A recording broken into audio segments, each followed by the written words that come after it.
Bonjour à toutes et à tous, bienvenue dans ce nouvel épisode du Récap Crypto. On se retrouve ensemble comme tous les lundis pour débriefer de toutes les principales actualités du marché des crypto-monnaies. Et en cette première semaine du mois de décembre dans l'industrie des crypto-monnaies, c'était très calme tant sur le marché qu'en termes d'actualité. On parlera notamment du Twitter Coin, la potentielle crypto-monnaie de réseau social Twitter. On parlera aussi du nouveau portefeuille de Ledger et puis de ces différentes plateformes d'échange de crypto-monnaies qui procèdent à leur preuve de réserve. Bref, je vous propose qu'on rentre sans plus tarder dans le vif du sujet. C'est parti. Beaucoup d'internautes se sont posé cette question depuis qu'Elon Musk, PDG de Tesla et désormais nouveau propriétaire de Twitter, avait évoqué le mois dernier la possibilité de réaliser des paiements au sein du réseau social Twitter. Mais une chercheuse est allée un petit peu plus loin, elle s'appelle Jan Manchung-Wong et elle est connue pour avoir par le passé réussi à trouver des petites fonctionnalités cachées dans diverses applications, notamment Facebook, Instagram, Snapchat, Airbnb ou encore Google et les avoir révélées publiquement alors qu'elles étaient censées rester secrètes. Concrètement, la développeuse a partagé une capture de ce qui semblait être une éventuelle monnaie d'échange sur Twitter dans l'une des futures versions de l'application et une autre capture d'écran de l'interface de programmation d'application de Twitter où on peut voir l'onglet Coins. Comme celle-ci était vide, on ne peut évidemment pas savoir actuellement de quelle monnaie il s'agit. Et c'est la suite qui devient un petit peu étrange. Après avoir révélé ce qui pouvait potentiellement se cacher sous le capot de Twitter à l'avenir, la développeuse a tout simplement supprimé l'ensemble de ses réseaux sociaux, notamment son compte Twitter, et elle a passé son compte GitHub en mode privé. Évidemment, cette actualité, elle ne sort pas de nulle part. Ça fait déjà plusieurs semaines que des rumeurs circulent sur le fait que Twitter travaille sur une potentielle crypto-monnaie ou en tout cas un moyen de paiement à intégrer sur son réseau social. Et pour rappel, le 9 novembre dernier, le New York Times nous informait sur le fait que Twitter, la société, avait déposé une demande d'enregistrement pour pouvoir justement mettre en place un système de paiement au sein de son application. Et Elon Musk lui-même, lors d'un space réalisé sur Twitter, évoquait le fait qu'il travaillait sur la potentialité de retirer de l'argent depuis Twitter vers un compte bancaire. Et on conclura cette actualité en parlant évidemment du Dogecoin puisque à chaque fois qu'Elon Musk fait mention d'un moyen de paiement pour Twitter ou même d'une crypto-monnaie, c'est le Dogecoin qui explose et cette fois-ci qui a imprimé près de 10% en l'espace d'une heure suite à cette annonce et à cette discussion d'Elon Musk. Évidemment, rien ne nous assure que le Dogecoin sera le dernier choix d'Elon Musk pour Twitter.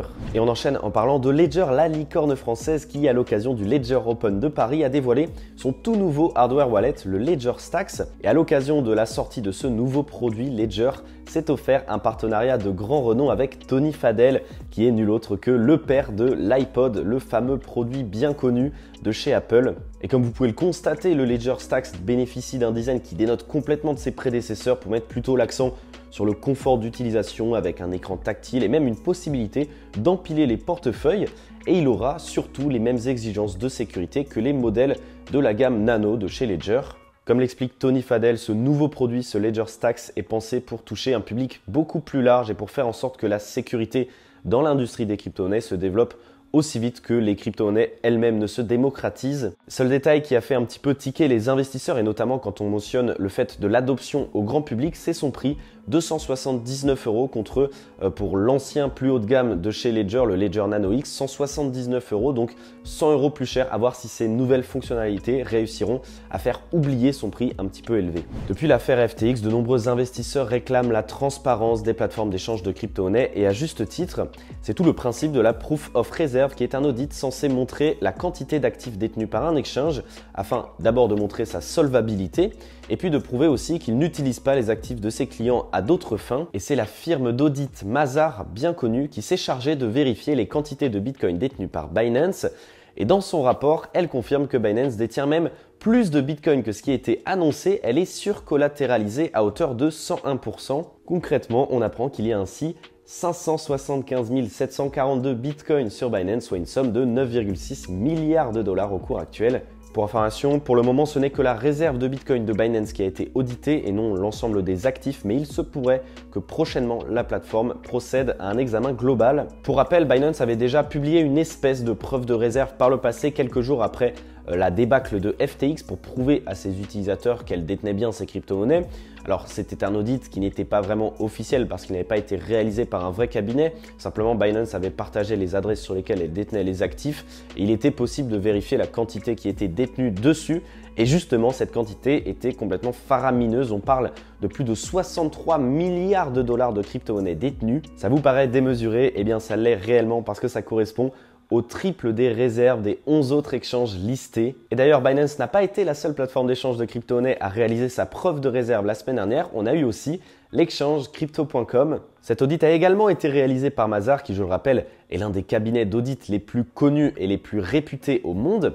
Et pour effectuer ces différentes vérifications, Mazars a tout simplement comparé les adresses on-chain officiellement détenues par Crypto.com avec l'ensemble des soldes des portefeuilles de ses clients. Et donc, les différents actifs audités par Mazars, qui sont d'ailleurs le Bitcoin, l'Ether, l'USDC, l'USDT, le XRP, le Doge, le SHIB, le Link et le Mana, sont tous collatéralisés à hauteur d'au moins 101%. Et en conclusion, Chris Marszalek, qui est le PDG de Crypto.com, a souhaité rassurer ses utilisateurs, notamment suite aux différentes rumeurs qui avaient circulé au sujet de la solvabilité de Crypto.com et qui avaient d'ailleurs été initiées par Changpeng Zhao, le PDG de Binance. Et Chris Marszalek a également appelé les autres plateformes d'échange de crypto-monnaies à suivre son pas et à procéder à leur preuve de réserve. Et on termine cet épisode du Récap Crypto en parlant de la blockchain Ethereum.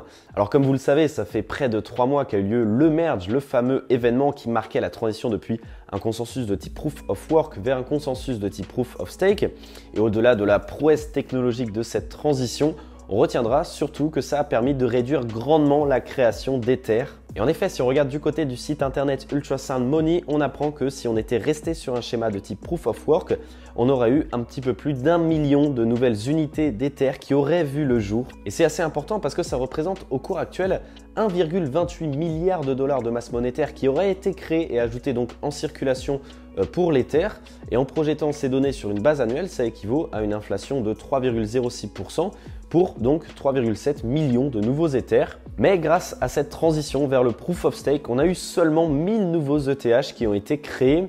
Alors, vous pourrez nous faire remarquer que l'Ether n'est toujours pas déflationniste comme certains pouvaient s'y attendre. Alors ça peut s'expliquer notamment par l'utilisation actuelle de la blockchain qui est quand même relativement réduite à cause du contexte actuel du marché des crypto-monnaies. Voilà, on a fait le tour des principales actualités de la semaine sur le marché des crypto-monnaies. Alors il y avait bien d'autres choses quand même, notamment GameStop qui met fin à son activité sur les crypto-monnaies, PayPal qui étend ses services de crypto-monnaies en Luxembourg, ou encore Circle qui est l'émetteur de l'USDC qui annonce qu'il n'entrera pas en bourse pour l'instant, ou encore Renault aussi qui lance sa propre collection de NFT. Bref, beaucoup d'autres actualités que je vous invite à retrouver quotidiennement sur le site internet de Cryptost. Voilà, cet épisode du Récap Crypto est désormais terminé. J'espère qu'il vous aura plu. N'hésitez pas, si c'est le cas, à nous le dire dans les commentaires. N'hésitez pas également à mettre un like, à partager sur vos réseaux sociaux et à vous abonner aussi à tous les réseaux sociaux de Cryptost. Ça nous soutient énormément.